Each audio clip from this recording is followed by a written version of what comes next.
পরের দিন সকাল সকাল ঘুম থেকে উঠে দাদা বৌদির সাথে চলে গেলাম বড় মাসির বাড়ি। যাওয়ার পথে ঢুকে পড়লাম মিশোর দোকান লোকনাথ সুইটসে, যেখানে আমরা পরোটা তরকারি আর রসমালাই খেয়ে নিলাম। পাশেই রয়েছে মেশোর কাপড়ের দোকান, সেটিও একটু ঘুরে নিলাম। যেহেতু আমার বড় মাসি নেই, এখন সংসারের সব দায়িত্ব আমার বৌদির হাতে। দুপুরে বৌদি ভাইয়ের হাতে টেস্টি টেস্টি রান্না খেয়ে আমরা বিকেলে দাদা বৌদির সাথে বেরিয়ে পড়লাম ঘুরতে। ফার্স্টেই গেলাম বঙ্গাইগাঁও পার্কে, তারপর সেখান থেকে চলে গেলাম আরও একটি সুন্দর পার্কে।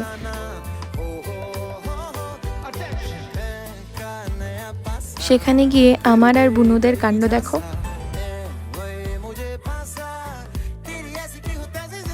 দেখতে দেখতে সন্ধ্যাও হয়ে গেল। সন্ধ্যায় যেন চারপাশটা আরো সুন্দর লাগছে।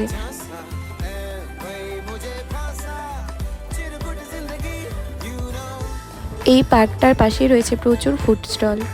সেখানে আমরা মোমো এবং চাউমিন খেয়ে নিলাম। তারপর ভিটু মলে গিয়ে কিছুটা শপিং করে বাড়ি ফিরে এলাম।